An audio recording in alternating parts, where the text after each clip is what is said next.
Monasticismo medieval. Vou passar bem rapidamente aí. Todo o período anterior que nós vimos, monasticismo beneditino. Benedito escreveu a regra lá em 500 e alguma coisa, 520 ou 540, não me recordo bem. E todos os monges eram beneditinos, seguiam a regra. Até o século X. E aí surgem novas ordens. Primeiro surgem novas ordens, ainda usando a regra, como os monges de Cluny. Porque tem uma coisa interessante no monasticismo, ele sempre se deteriora. Então esses caras, esses monges começam muito bem, muito firmes, e a coisa vai, aos poucos, degringolando, e eles começam a cair numa vidinha mansa, e pecado, então... E aí o Cluny é na França, esse mosteiro de Cluny vem com a intenção de reformar o monasticismo. É sempre assim. Sempre daí aparece alguém querendo reformar porque está tudo uma bagunça. Então eles criaram um mosteiro com novas ênfases e tal. Aí tem um sujeito importante que é o Bernardo de Cluny, nós não temos tempo de ficar analisando ele. Nós vamos analisar um outro sujeito, porque aí Cluny caiu, né? Eles construíram, só para vocês terem uma ideia, eles construíram a maior igreja da Europa. Então isso começa a dar uma certa pompa, uma certa coisa e tal. E aí, pronto, perderam todo o ideal monástico. E aí vem de novo uma reforma num outro lugar, em Cîteaux, também na França. Sempre o monasticismo é muito forte na França. E em Cîteaux, por isso que são cistercienses, não sei nem dizer direito isso aí. Os cistercienses, eles produziram um grande nome na sua ordem, que é esse sujeito aí, Bernardo de Claraval, ou Clairvaux, é o nome do mosteiro onde ele era o abade. Ele viveu de 1090 até 1153. É um dos maiores nomes da Idade Média. Às vezes ele é chamado de imperador não coroado. Tal a influência dele. O Justo Gonzalez, no livro dele, diz que a personalidade do Bernardo dominou o seu tempo. Completamente. O interessante é que um dos livros do Bernardo, eu até estava dando uma olhadinha nesse livro, porque tem traduzido, alguém traduziu aqui no Brasil, e tem na internet. E um dos livros do Bernardo foi Da Consideração, é o nome do livro. Esse livro ele escreveu para um dos seus monges, que ia ocupar uma função muito importante na igreja. Ele só ia ser o Papa. Só isso.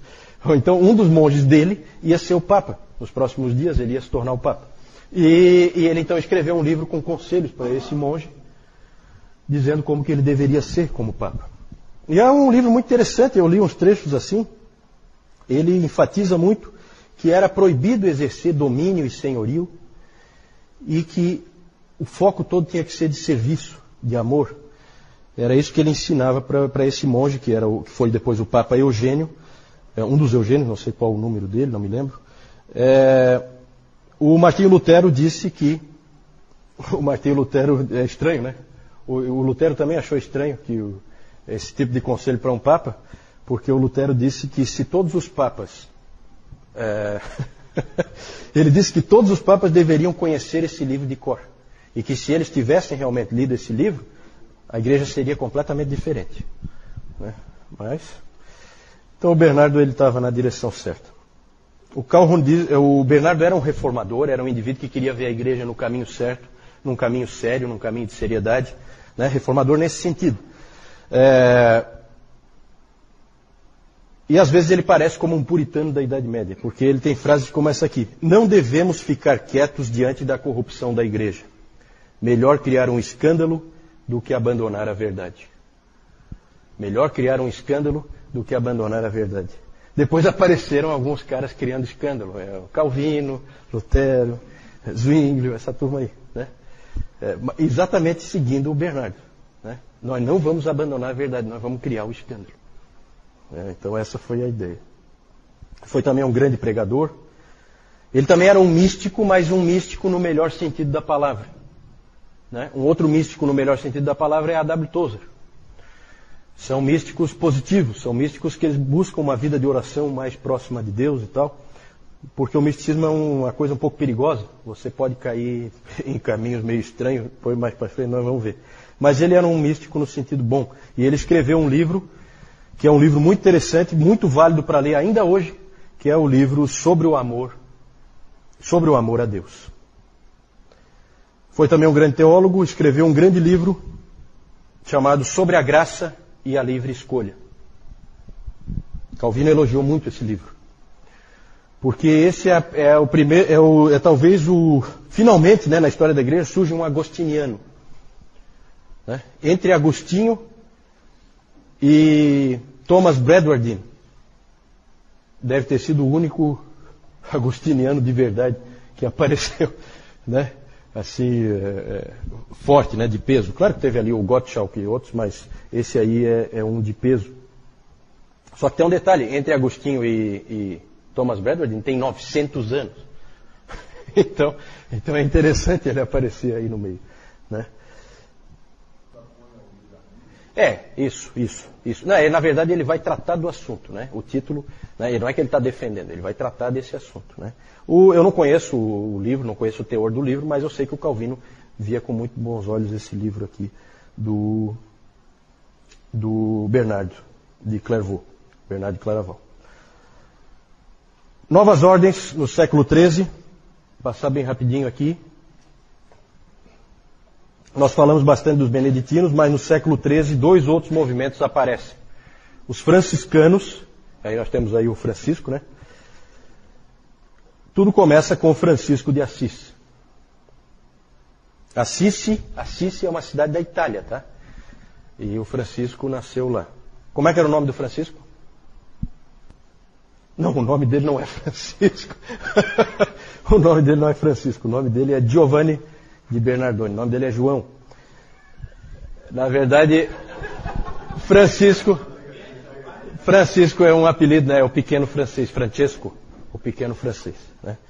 Na verdade, ele não era francês também. Então, é umas coisas esquisitas. Ele era italiano. Então, eu não sei. Não me peço para explicar, porque tem umas coisas estranhas. Muito estranhas. Esse Francisco, ele não era um intelectual, ele é um indivíduo diferente, um personagem ímpar na história da igreja, é um cara que não tem ninguém igual a ele é completamente diferente, ele escreveu muito pouco, escreveu só um testamento. Os seus seguidores, quem viu aquele livro Irmão Sol, Irmã Lua, viu que ele andava com um monte de seguidores assim, e pobre, não tinha nada, não tinha onde cair morto. Ele gostava muito daquele texto que Jesus Cristo dizia que ele não tinha onde reclinar a cabeça, né? E ele procurava viver assim também. Eu não vou entrar em detalhes, né? Os seguidores dele. Ele era rico. Ele era filho de um comerciante.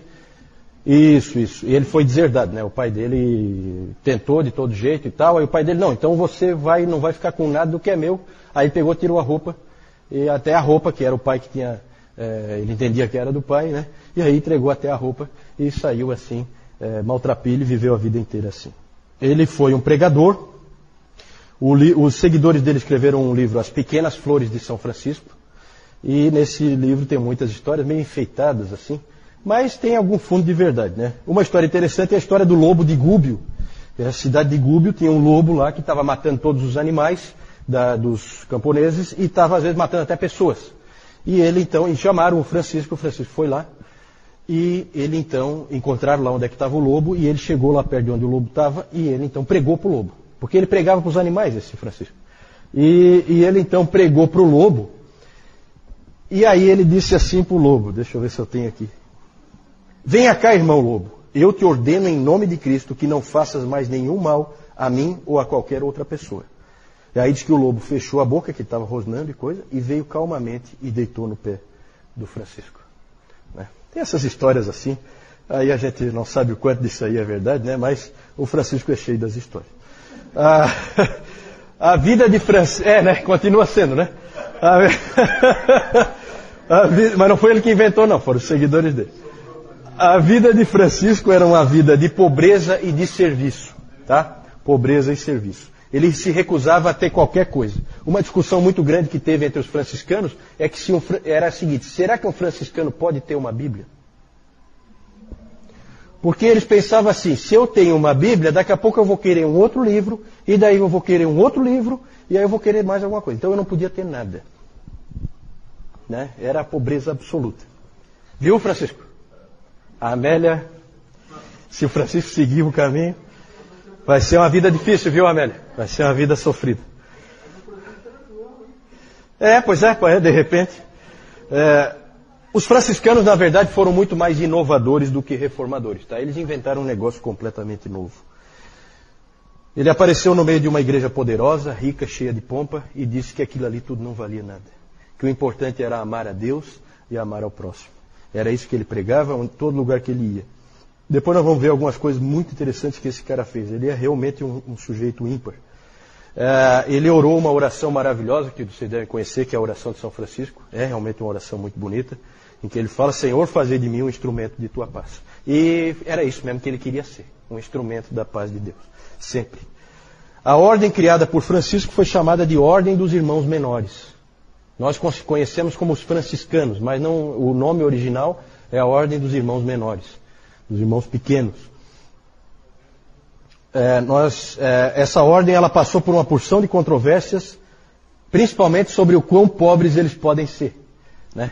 Porque era muito fácil um monge se corromper, porque as pessoas gostavam dos monges. Os monges cuidavam delas, cuidavam de tudo na vida delas, né? A gente pensa muitas vezes o monge como um sujeito isolado. Eles não eram isolados. Eles cuidavam das pessoas, eles trabalhavam pelas pessoas, eles atendiam as pessoas, e isso fazia com que as pessoas dessem muitas coisas para eles, né? E aí eles acabavam ficando ricos, né, com o tempo, porque eles acabavam tendo muita coisa. E aí houve muita controvérsia nessa ordem. Aí eu não vou entrar em detalhe, porque isso aí não é tão interessante para nós. Vamos falar por último, para a gente encerrar. Já estamos com o nosso tempo esgotado, mas é bem rapidinho aqui. Eu vou falar de uma outra ordem que surgiu mais ou menos no mesmo período. Só um detalhe do Francisco, tem uma história interessante dele, que a primeira vez que ele tentou a permissão do Papa para constituir a ordem monástica dos franciscanos, dos irmãos menores. Ele foi lá para Roma e tentou falar com o Papa. Conseguiu o apoio de alguém lá que ajudou ele a falar com o Papa. O Papa, na época, era um dos papas mais poderosos que já existiram, que era o Inocêncio III. E o Francisco conseguiu falar com ele. E quando ele chegou vestido com aquela roupa maltrapilha, todo sujo, diante do Inocêncio, com aquela sua pompa, né? O Inocêncio virou para ele e disse para ele assim: você parece mais um porco do que um ser humano. Vai ter com teus irmãos. Aí diz que o Francisco saiu, ele foi lá no meio dos porcos, ficou um tempo lá com os porcos e depois ele voltou. E aí ele disse para o Papa assim: eu já obedeci o que o senhor mandou eu fazer, agora o senhor pode me autorizar? Então, um sujeito ímpar. Se você visse as histórias dele, porque esse cara, ele se arriscou de ir lá para o meio dos muçulmanos, para pregar para os muçulmanos. Eu não vou entrar em detalhe disso aí, mas se vocês tiverem oportunidade, leiam sobre isso aí, porque ele foi missionário também. Um indivíduo totalmente... Alguém disse que ele é o indivíduo mais livre que já pisou a face da terra. Ele não se prendia a nada. Ele era um cara totalmente livre. Nisso ele lembra um pouco o apóstolo Paulo, que também tinha essa liberdade, né? O Satanás tinha dificuldade de pegar Paulo, né? Porque Paulo não se prendia a nada, né? Vamos falar dos dominicanos. Essa é uma ordem completamente diferente. Foi fundada por esse sujeito aí, Domingos de Guzmán Garcés. Pelo nome já dá para ver que se trata de um espanhol, certo? Esse Domingos era um monge espanhol, e ele já era um monge sob a regra de Santo Agostinho, porque o Agostinho tinha feito uma regra, o Agostinho de Hipona, ele tinha feito uma regra também. Tanto que o próprio Lutero era um monge agostiniano, né? Que seguia a regra do Agostinho. Mas ele queria fundar uma nova ordem que fosse uma ordem missionária e que fosse uma ordem que conseguisse alcançar os hereges e os pagãos. Ele queria que fosse uma ordem que fosse capaz de alcançar hereges e alcançar pagãos. Ele criou a Ordem dos Pregadores. O nome da ordem dele não é Dominicanos, é a Ordem dos Pregadores. Alguns dos maiores pregadores da Idade Média eram dominicanos. Eles aprendiam a pregar. Os sermões deles são muito parecidos com os sermões de hoje. Eles gostavam de fazer pontos assim, gostavam de usar humor às vezes, eles procuravam se comunicar com as pessoas. Eles procuravam ganhar empatia com as pessoas e eles treinavam isso, estudavam isso. Então ali se formaram muitos bons pregadores. E eles eram intelectuais, eles se dedicavam a livros. Essa é uma ordem totalmente diferente, é uma ordem dedicada a livros. Não é à toa que aquela imagem que nós vimos antes, do monge ensinando as crianças, a vestimenta dele era uma vestimenta clara com aquela parte escura. Aquilo ali é uma roupa de um dominicano, né? Eles eram mestres e pregadores. Eles foram se infiltrando pelas universidades. Eles acreditavam que eles precisavam conhecer muito. Então eles começaram a entrar. Onde tinha uma universidade começando, eles começaram a entrar. Foram para Paris, foram para Bolonha, foram para Colônia, todas as cidades em que já havia universidades. Um movimento como esse era capaz de produzir grandes eruditos, e de fato produziu. Tomás de Aquino era um dominicano. Certo? Uma nota triste sobre os dominicanos, eu não vou entrar em detalhes sobre eles, só fiquem com isso na cabeça, que eles eram intelectuais, e a dedicação deles era principalmente a livros. Não queriam saber, eles não dedicavam tanto tempo assim como outras ordens à oração, nem tanto tempo assim ao trabalho braçal, como os beneditinos, e também não achavam essencial a pobreza, como os franciscanos. Né? Eles não achavam que aquilo fosse tão importante assim. Eles também eram pobres, mas não como os franciscanos, em que aquilo era fundamental. Né? E uma nota triste sobre os dominicanos é que eles acabaram se tornando o quê? Figuras indesejáveis da Idade Média. Alguém sabe? Alguém chuta? Exatamente, Francisco. Os inquisidores. Eles se tornaram os inquisidores. Por quê? Porque eles é que sabiam pegar uma heresia pelo colarinho. Certo? Acabaram se tornando os inquisidores da Idade Média. Eles eram sujeitos que eram especialistas em heresias e farejavam heresias. Mais tarde, eles criaram esquemas, planos, todo tipo de coisa para conseguir capturar uma heresia. Né? Questionários, tudo arranjado, pré-preparado. Né?